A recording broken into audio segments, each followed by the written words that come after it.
welcoming him back to the Sports Cage, Dustin Edwards. Dustin, how are you? Hey, good to be back. Unlike Mr. Hughes, I have not been in the gym working on the upper body, but happy to be here. Now, when we had you on back in December when we were talking NFR, you were telling your story.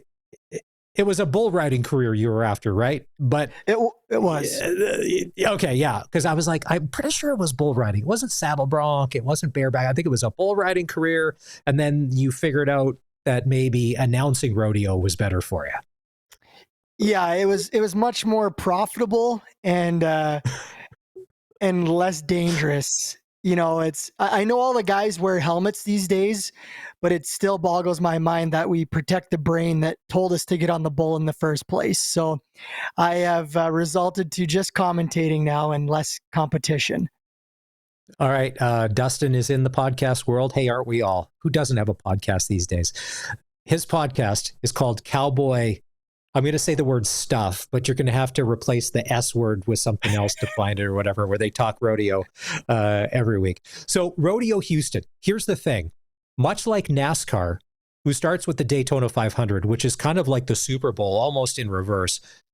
Same with the PRCA, like with Rodeo Houston being one of the biggest events all year coming at the start, the Cowboys and Cowgirls need to be sharp after a little bit of a break, because this is big. This is the longest rodeo. It started on March 4th, and it goes to the 23rd.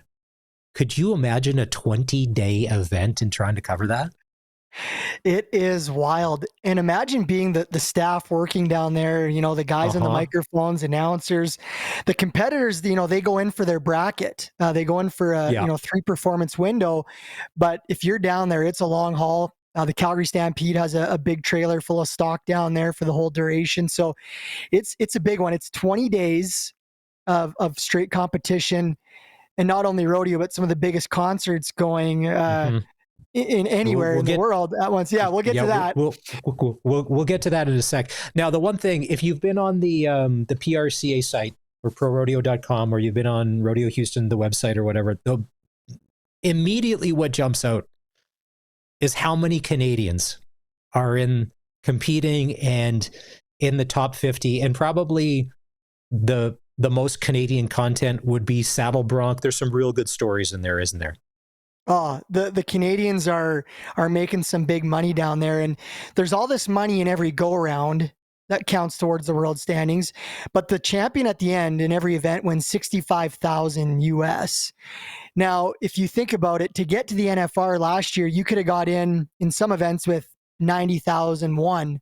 So essentially, you know, 70% of your prize money could come with one event win here in Houston to get to the NFR. So this is huge. But the Canadians down there have been dominating. You know, if you take a look back to the first couple rounds here in the brackets, Dawson Hay, he won a round. Zeke Thurston, world champion 4 times over, he won in round 2. Dawson, Dom, and Leighton Green have all qualified already. So what you do is there's 5 3-round brackets, and they pull the qualifiers out of there to the semifinals. They run 2 semifinals, and then the top 4 from those to move into the championships, and then a wild card. So when I say they've qualified, these guys have already punched their ticket to the semis and into that top 10. So right now, Zeke Thurston, Alberta Cowboy, Dawson Dom, Alberta Cowboy, Leighton Green, Alberta Cowboy, have already all qualified in their respective brackets. And then you move into the next bracket here in round 3, Logan Hay. So you mentioned Dawson Hay earlier. He's already won a round. Colby Wanchuk from Alberta has won a round. He won round 2, the latest round. Quentin Taylor from Alberta, he's placed in every round so far. And Ben Anderson's placed. So right now, there could be 4 more Canadians out of this current bracket that would also qualify to the semis. So potentially, there could already be 7 Canadians, if it ended tonight, they'll all have one more round, could be in those semifinals. These guys are down there. They're not just riding, they're kicking butt.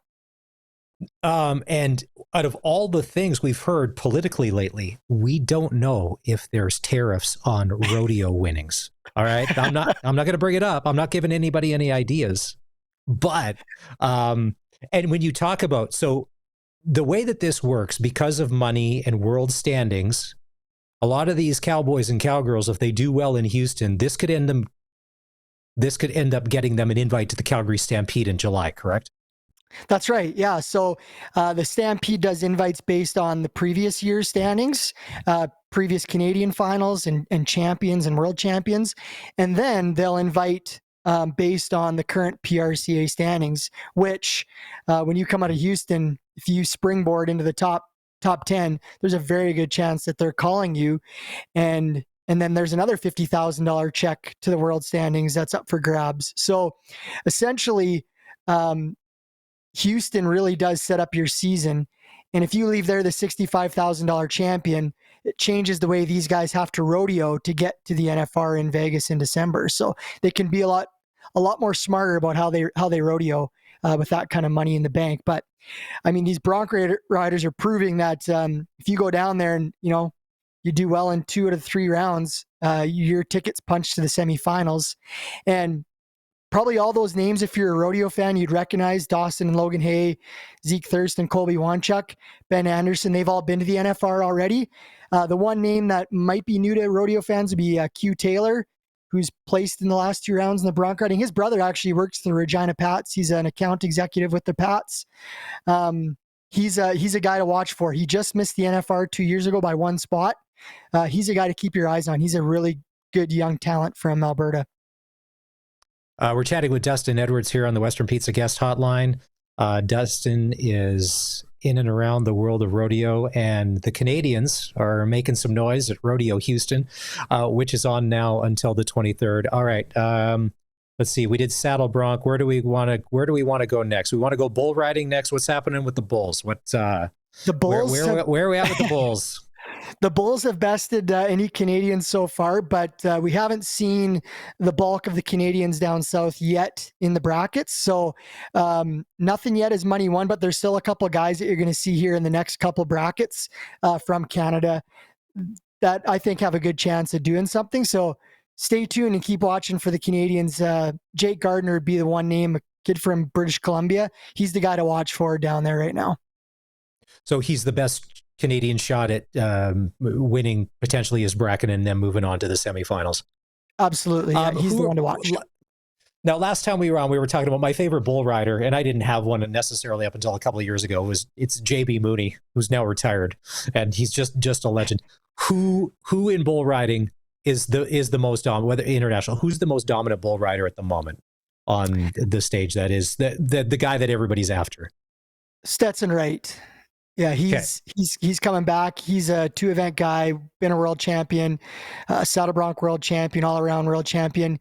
He's going to be a guy that's going to be you're going to want to watch for. He's back and was injured sideline, but he's the one to watch for sure. When it comes to steer wrestling, where are we in steer wrestling? We got, because there's some guys in there. It's funny. Like, I look at Will Lummis. I just look at him to be like, how does he not win all the time? There's no steer that stands a chance against this guy. He's a mountain man. If you wanted a linebacker in football, you'd want big Will Loomis on your side. That's a big guy. Yeah. Right now at Houston, no Canadians have placed, but still some guys to come. Landon Beardsworth is 22nd in the world. Now, of course, when I say number in the world, you want to be in the top 15 to make NFR, to make Vegas. So he's right there. And he's the guy right now. He made his first CFR last year, so he's a guy to watch for in the coming days down south. 22nd in the world, really close to the top 15, but nobody's struck pay dirt yet down in Houston on the Canadian side in the steer wrestling. We'll go from steer wrestling to steer roping. Cole Patterson's number 1 in the world at the moment. He's got almost 30 grand. It's funny, it's so early in the season, and you said some of these guys are making the NFR in the 70 to 90 range or whatever. Before we'll do steer roping, before we'll get into a little bit of a Saskatchewan connection here. Who are we watching for in steer roping? Well, that's the one event that dominates in the US and the PRCA that you typically you won't see Canadians compete in. So that's an event that is just dominated by Americans. It's at the big American rodeos primarily, and likely won't see any Canadians in that regard. With the world champions, the NFR qualifiers, and sea roping, primarily all American all the time.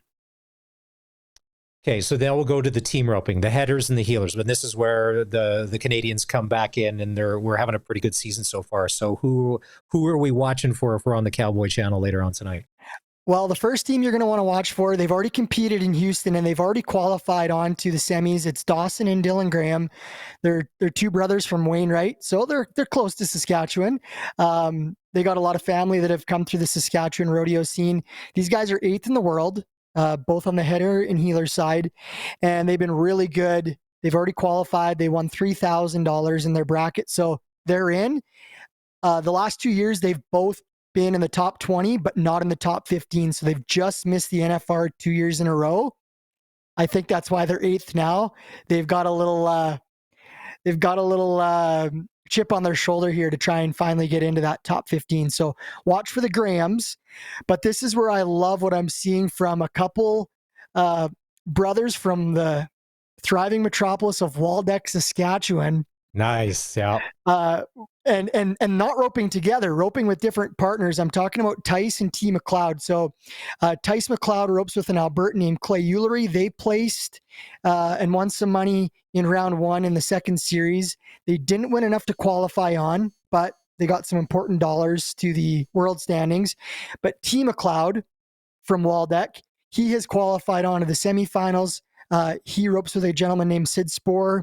They won $3,000 in their pool. So T. McLeod, Waldeck, Saskatchewan, Beaver Flats General Store, small town. He's into the Houston semis, and both McLeods trying to get to their first ever NFR. We're chatting with Dustin Edwards here. We're talking rodeo on the Western Pizza Guest Hotline. Cavis Drake from Moose Jaw is number 39 in the world. And the big news out of Moose Jaw coming earlier today, not only did they rename the hockey rink the Temple Garden Center, but Shania Twain is playing there on July the 7th. Breaking news. Big news for Moose Jaw. Big news. You know what? Tickets going to go on sale next week, which is funny because part of the Rodeo Houston, Curtis, you want to put this up? To me, it's the entertainment. They have a killer lineup. So after the rodeo every night, out at center, the center of the arena, they bring out the stage and take over. So the very first night, you had Reba McEntire. Then you had Riley Green, who's coming to the Brandt Center, by the way, in a couple of months. AJR, Bun Bees, Bailey Zimmerman on the weekend, on Saturday. Karen Leone. You had Brad Paisley on a Monday. Like, when you have Brad Paisley on a Monday, you know that you're trying to fit guys in. Zach Top last night. I don't know if there's anybody hotter in country music than Zach Top. Lauren Daigle tonight. John Party tomorrow. John's bringing his, I think it's Honky Tonk Hollywood tour to the Brandt Center in June. Friday night. Now, Dustin, I'm not sure if you've ever seen them before, but Journey is playing. Oh, so good. Cowboy hats or not, don't stop believing. That's all we can say. Warren Ziders, Post Malone, Old Dominion, Parker McCollum, Brooks and Dunn, and then Luke Bryan, some guy named Luke Bryan to close things down on Sunday the 23rd. What a lineup. And the coolest part is the Cowboys all get to stand on the chutes and watch the concerts. They literally just wheel the stage into the dirt, right in the center of the arena, right amongst whatever's left over from the rodeo that night. And 50,000 plus people, whatever's packed in there, get to watch these shows. So John Party, by the way, team roper. If you didn't know, he does some team roping. Yeah. Him and Cody Johnson, team ropers. Nice. Curtis, do you want to play that video of the bull ride? Because this is where the bullfighters come into play. And I think this was from last night. Curtis, do you want to pull this up and just how important of a job these guys have? And they are, if you're watching the stream. Yeah. Well, I mean, it's funny. Like those, I don't know. I don't think anybody takes them for granted, but when you watch, because when they're so seamless and they blend into everything that's happening, they sometimes are quietly doing their job while your eyes are still on the competitor.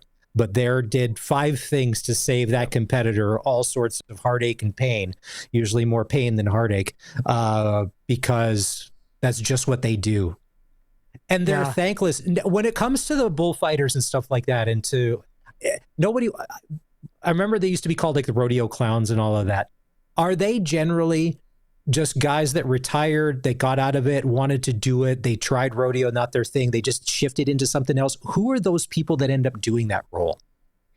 Yeah, these guys are 100% athletes, the bullfighters, and they usually work as three. You've seen in that video, the clip, they work in like a triangle. The guy that took the shot there was Dusty Tuckness. He's one of the best in the world. So you'll see him, the clip's up here on the stream again. And as he comes down, they're in a triangle and he's stepping in. They call that the gap between the bull rider. He's going to jump in and grab that bull's attention and see how he picks up his head. And the cowboy gets to walk away while Dusty Tuckness, who's one of the best in the world, takes a horn in the back end. But primarily, these guys are guys who've been around the sport. They understand bull riding. Some guys have been riders, but generally they will focus on bullfighting as their career. Dusty Tuckness has been doing it for years. But these guys are athletes and you got to be good at it. Not anybody can do it. It's a lot of sense and read and react. And there's been a few guys like Tanner Byrne from Prince Albert. He's a guy who was a great bull rider and then became a bullfighter once he retired. But most guys pick one or the other and stick to that. All right. It's Dustin Edwards. He's originally from Bigger, Saskatchewan. He now calls Calgary home. Before we let you go, a prediction tonight, because we've brought out all of the playoff cliches, because tonight between the Flames and the Canucks, it's all on the line for that 8th and final wild card spot.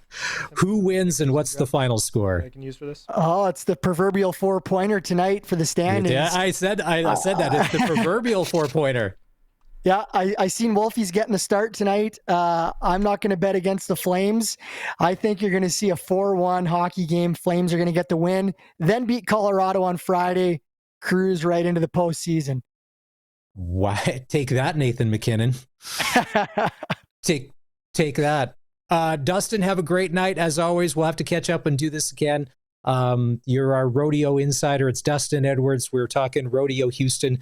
And actually, if you want to have this show up right in your feed, follow Rodeo Houston. They'll put up all of the winners and the highlights as the show goes.